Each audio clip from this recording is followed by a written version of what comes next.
Hello students, जैसे हमने पिछले टर्म में आप लोगों को percentage R S Agarwal book से परसेंटेज में कुछ क्वेश्चन बताए थे। आज उन्हीं के आगे जैसे शायद 70 नंबर तक है तो 70 आज हम 70 नंबर से शुरू करते हैं। 70 नंबर से आर एस अग्रवाल बुक में परसेंटेज का चैप्टर है।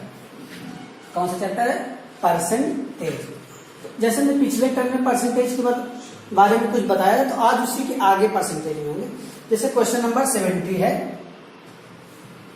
70 नंबर है, किसी वस्तु के मूल्य में 20% कटौती कर दी गई, इसे पूर्व मूल्य पर लाने पर कितने प्रतिशत की वृद्धि करनी होगी। क्वेश्चन क्या है? किसी वस्तु के मूल्य में 20% कटौती कर दी गई, इसे पूर्व मूल्य पर लाने हेतु कितने प्रतिशत की वृद्धि करनी होगी। जैसे हमने उस दिन कुछ क्वेश्चन बताए थे कि जो डिपेंडेंट वाले बताया था, एक वस्तु बढ़े दूसरी कितनी कम की जाए कि कोई मूल्य में परिवर्तन न हो, या एक कम की जाए दूसरी कितनी बढ़ाई जाए कीमत में कोई परिवर्तन न हो। इस प्रकार के क्वेश्चनों में देखो क्या करेंगे, R/100 प्लस R इंटू 100 जब वृद्धि होती है तो क्या होता है R/100 प्लस R इंटू 100। तो क्वेश्चन क्या कहा गया है, किसी वस्तु के मूल्य में 20% कटौती कर दी है। इस क्वेश्चन में क्या हो रही है, कटौती मतलब कमी हो रही है। R/100 माइनस R इंटू 100, 20 गुणे 100 अपान 80, 20 चौको 80, 100/4 तो कितना आ जाएगा 25%। कितना आ जाएगा 25%। अगला क्वेश्चन है 71 में देखो जरा। 71 है, किसी वस्तु पर दलाली की दर 4% से बढ़कर 5% होने पर। देखो जैसे 71 है क्वेश्चन, इसमें इस बुक में दे रखा भारतीय जीवन बीमा निगम में 2009 पूछा गया। इसके अलावा ये कई एग्जामों के लिए इस तरह क्वेश्चन बहुत ही इंपॉर्टेंट होते हैं। जैसे कहा गया किसी वस्तु पर दलाली की दर 4% से बढ़कर 5%, कितनी हो रही 4% से बढ़कर 5%। एक दलाल की आय अपरिवर्तित है, मतलब कि जब दलाली की दर बढ़ी लेकिन उसमें कहा गया दलाल की आय अपरिवर्तित रही, उसके व्यापार में कितने प्रतिशत की कमी आई। 4 से बढ़कर 5, तो 1 की वृद्धि 1 गुणे 100/5 कर दी, 20 पन 100, 5 दूनी 10 हो जाए तो कितना आ जाएगी 20% की कमी। ठीक, ये समझ में आ रही है। क्वेश्चन नंबर 72 है। तो जैसे 72 इस तरह के रेलवे डी ग्रुप या पुलिस में अगर कभी कभी कुछ सिंपल क्वेश्चन पूछ ले जाते हैं तो सिंपल में अगर पूछेंगे तो इसी तरह से 72 नंबर है। 72 में कहा गया पटसन के भाव में 20% कमी आने पर, क्या कहा गया, पटसन के भाव में 20% कमी आने पर इसका भाव 800 रुपए प्रति क्विंटल हो गया, इसकी प्रारंभिक भाव प्रति क्विंटल कितना था। क्वेश्चन क्या कहा गया, पटसन के भाव में 20% कमी आने पर। क्वेश्चन है पटसन के भाव में 20% कमी आने पर इसका भाव 800 रुपए प्रति क्विंटल हो गया। 20% कमी आने पर इसका भाव 800 रुपए प्रति क्विंटल हो गया। इसका प्रारंभिक भाव प्रति क्विंटल कितना है, मान लीजिए इसका प्रारंभिक भाव कितना है 100, प्रारंभिक भाव 100 रुपए प्रति क्विंटल मान लिया, और 20% कमी आने पर 100 मान लिया, 20% कमी आ गई तो कितना बचेगा 80। कितना बचेगा 80। 80% भाव किसके कर लेंगे 800। 80% भाव 800 का 100% हो जाता है। 100% भाव कितना हो जाएगा 800 गुणे 100 अपान 80, 0 0 का सब आदत करा, 10 गुणे 100 कितना आ जाएगा 1000। आंसर कितना आ जाएगा 1000। फिर क्वेश्चन नंबर 73 है, कहा गया खाद्य तेलों में 20% खाद्य तेलों में 25% की वृद्धि होने पर एक गृहिणी को अपनी तेल की खपत कितने प्रतिशत कम करनी होगी कि इस मत पर खर्च न बढ़े। क्या कहा गया, खाद्य तेलों में 25% की वृद्धि होने पर। खाद्य तेलों देखो ये वृद्धि हो रही है तो जैसे हमने वो दो फार्मूले बताया R/100 प्लस R इंटू 100 और R/100 माइनस R इंटू 100, तो इसमें यही वाला लगा लेंगे। कौन सा वृद्धि हो रही है तो R/100 प्लस R इंटू 100 ये कर दिया जाएगा। क्वेश्चन नंबर 74 74 नंबर दे दीजिए। 74 में है, किसी वस्तु पर कर में 20% वृद्धि होने पर इसकी खपत में 20% कमी कर दी गई। इस वस्तु पर कुल कर प्राप्ति में क्या होगा। कहा गया किसी वस्तु पर कर में 20% की वृद्धि होने पर इसकी खपत में 20% की कमी कर दी गई, इस वस्तु पर कुल कर प्राप्ति में क्या होगा। क्वेश्चन समझ में आ रहा है। कहा गया किसी वस्तु पर कर में 20% की वृद्धि कर दी गई, देखो वस्तु का मूल्य 100 मान लेते हैं, 20% की वृद्धि कर देंगे तो कितना हो जाएगा 120। 20% की वृद्धि होने पर इसकी खपत में 20% की कमी कर देंगे, 20% कमी कर कितना 80, 120 गुणे 80 बटे 100, 12 अट्ठे 96। देखो समझ में आ रहा है, 100 से कितना कम हुआ 4। तो देखो अगर यही 100 से प्लस में हो जाता तो उतनी वृद्धि कर लेते, 100 से जितना कम है तो उसको कमी मान लेते। ठीक, ये 100 से कितना कम है 4, तो इसमें हम क्या लिख सकते हैं 4% की कमी, ये आपका आंसर हो जाएगा। ठीक, अगला क्वेश्चन है 75। देखो 75 क्वेश्चन इस तरह का जैसे 10+2 है, MTS है, इस तरह के एग्जामों में पूछ लिए जाते हैं।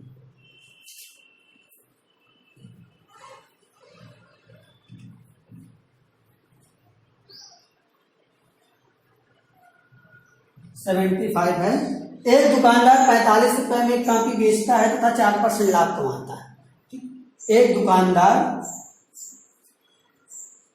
45 रुपए में कॉपी बेचता है तथा 4% लाभ कमाता है तथा वह पेंसिल बॉक्स 80 रुपए में बेचता है, 20% लाभ कमाता है।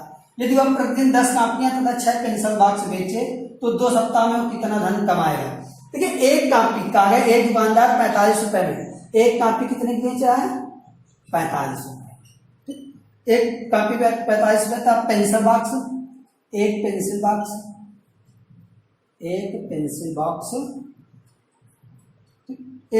बॉक्स 80 रुपए में बेचता है। अब वो कागज पर बेच दो, कॉपी 45 रुपए पे बेचकर 4% का लाभ कमा रहा है, 45 की एक कॉपी में 4% का लाभ निकाल दें। देखो इसका गुणा करा दें, 4 पंचे 20, 4 चौक 16 और 2 18 बटे 100, लगभग आ जाएगा 1.8, मतलब ₹1.80 का एक कॉपी पे लाभ होगा। और पेंसिल बॉक्स 80 रुपए का बेच करके 20% का लाभ कमा रहा है, तो 80 का 20% निकाल लेंगे हम, कितना आ जाएगा 16, 8 दूनी 16। ठीक है, एक कॉपी में वो ₹1.80 का लाभ कमा रहा है, पेंसिल बॉक्स में 16 रुपए का लाभ कमा रहा है। और इसमें कहा गया प्रतिदिन 10 कॉपियां तथा 6 पेंसिल बॉक्स बेचे। एक दिन में क्या कर रहा है 6 कॉपी 10 कॉपियां, यदि वह प्रतिदिन 10 कॉपियां तथा 6 पेंसिल बॉक्स बेचे तो 2 सप्ताह में वो कितना धन कमाएगा। यदि वह प्रतिदिन 10 कॉपियां तथा 6 पेंसिल बॉक्स बेचे तो 2 सप्ताह में वह कितना धन, ठीक है, एक दिन में कितनी कॉपियां बेचा 10, और ये काम कब तक कर रहा है 2 सप्ताह, मतलब 14 दिन। देखिए एक दिन में 10 कॉपियां बेचता है तो 14 दिन में 14 गुणे 10 कितना आ जाएगा 140 कॉपियां। और तथा 6 पेंसिल बॉक्स, एक दिन में 6 पेंसिल बॉक्स बेच रहा है तो 14 दिन में कितना बेचेगा 14 गुणे 6 84। अभी देखो वो टोटल 140 कॉपी बेचे और 84 पेंसिल बॉक्स बेचे। अब इसमें पूछा गया था वो कुल कितना धन कमाएगा, एक कॉपी पे कितना धन कमा रहा है 1.80, तो 140 गुणे 1.8 और 84 गुणे 16, इनका आप गुणा करा लीजिएगा। इसका अगर हम दोनों बार दशमलव ये कर जाएंगे, दोनों जीरो कर देंगे, 18 चौको 72, 18 चौक 72, 18 और बचा 7, 18 7 25, 252 रुपए कॉपी पे कमाए। और पेंसिल बॉक्स पे 16 चौको 64, 16 अट्ठे 128, 128 और 6 134, 1344 रुपए उसने पेंसिल बॉक्स पे बचाए और 252 रुपए कॉपी पे बचाए, तो कुल कितना हो जाएगा 252 प्लस 1344, 4 2 6 5 4 9 3 2 5, ठीक, और 1596 रुपए का आंसर आ जाएगा आपका 1596। ठीक, देखिए इस तरह का सवाल थोड़ा ध्यान दीजिए, इसमें कुछ कठिन नहीं, बस जो कहा गया उसका कैलकुलेशन कर लिया गया, बाद में उसको ऐड कर दिया गया। ठीक, अगला क्वेश्चन है क्वेश्चन नंबर 76। देखो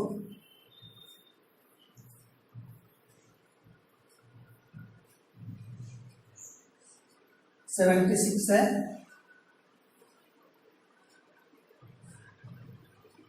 अमन का खर्च विमल के खर्च से 30% अधिक है तथा विमल का खर्च रमन के खर्च से 10% कम है। यदि तीनों के खर्च का योग 6447 है, यदि तीनों के खर्च का योग 6447 हो तो अमन का खर्च कितना है। कहा गया अमन का खर्च विमल के खर्च से 30% अधिक। अमन का खर्च क्या है, विमल के खर्च से 30% अधिक है, विमल का खर्च रमन के खर्च से 10% कम। तो देखो तीन जब कब इसमें क्वेश्चन सब डिपेंडेंट दिया गया, किसी का एक श्योर नहीं कहा गया कि इसका इतना, कहा गया अमन का खर्च विमल के खर्च से 30% अधिक है तथा विमल का खर्च रमन के खर्च से 10% कम है। यदि तीनों के खर्च का योग 6447 हो तो अमन का खर्च कितना है।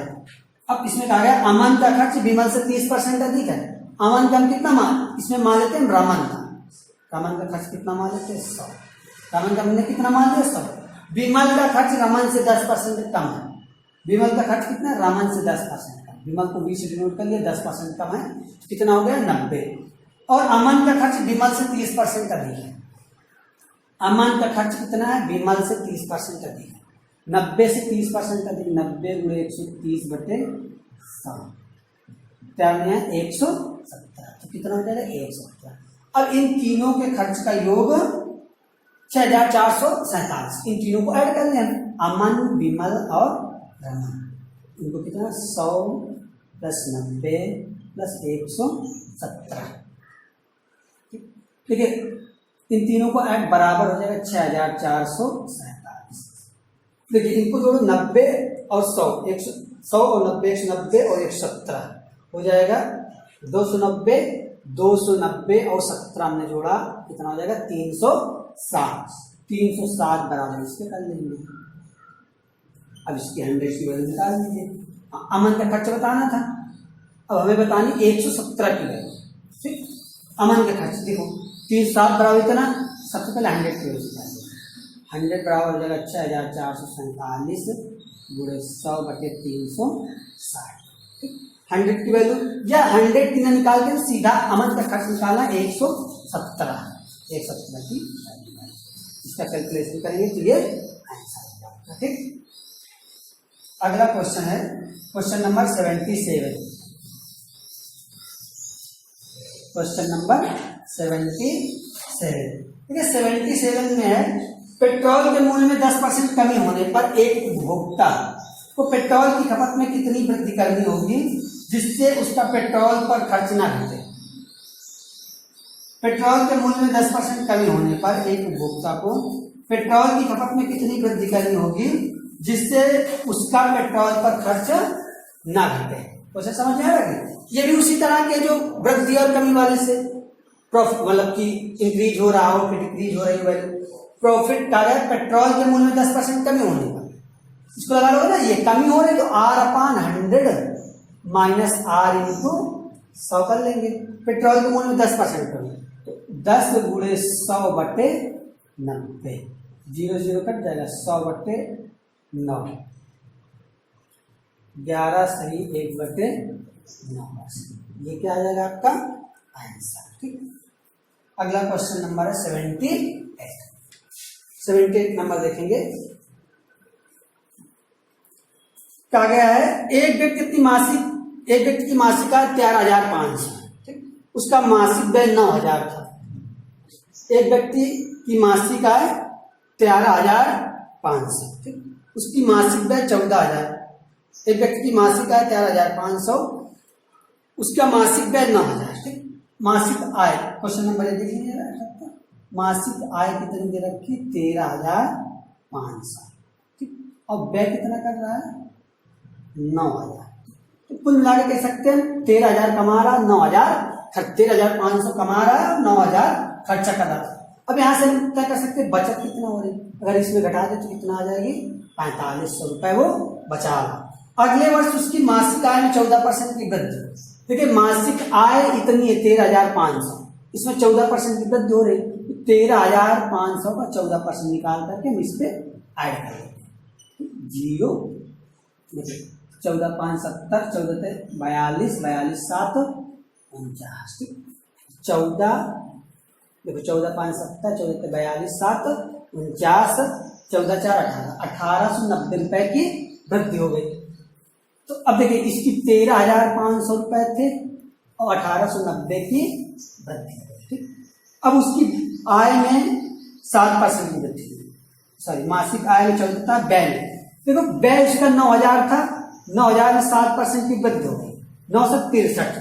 अगर हम इसका 7% निकालेंगे 963, 630, 9,000 में 630 जोड़ देंगे तो 9,630 हो जाएगा।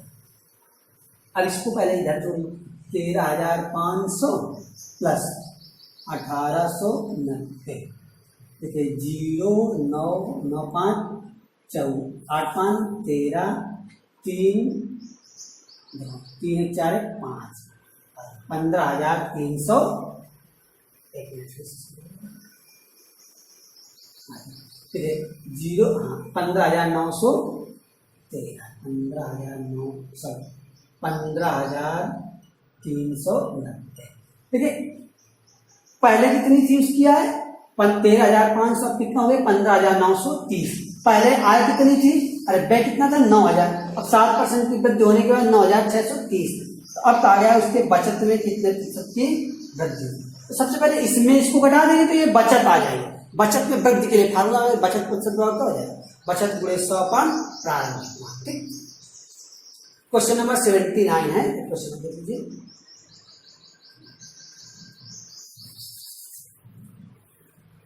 सेवेंटी 79 में देखेंगे क्या है, किसी बाल्टी में 66 सहित 2/3%, 66 सहित 2/3% भरी होने की तुलना में 80% भरी होगी। कोई बाल्टी क्या कहा गया, 66 सहित 2/3% भरी होने की तुलना में 80% भरी होने पर 2 लीटर पानी अधिक आता है। बाल्टी की धारिता कितनी है, धारिता मतलब क्षमता कितनी। कहा गया किसी बाल्टी में 66 सहित 2/3, 66 का 198 प्लस 2 200/3% भरी होने की तुलना में 80% भरी हो तो क्या कहा गया 2 लीटर पानी अधिक आता है। ठीक, तो अब अगर हम देखें तो ये अगर ये भरी हो इसकी अपेक्षा तो 2 लीटर पानी अधिक आता है। इसमें इसको माइनस कर 80 माइनस का 200/3 बराबर 2 लीटर हो जाएगा।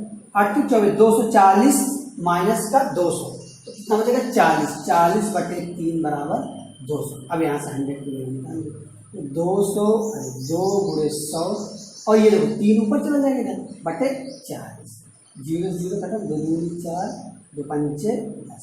तो बाल्टी की धारिता कितनी आ गई 15 लीटर। ये आपका 15 आंसर है। ठीक, आज इस क्लास में इतने ही क्वेश्चन होंगे। ठीक, बाकी इसके जो परसेंटेज के बाद नेक्स्ट टाइम। ठीक।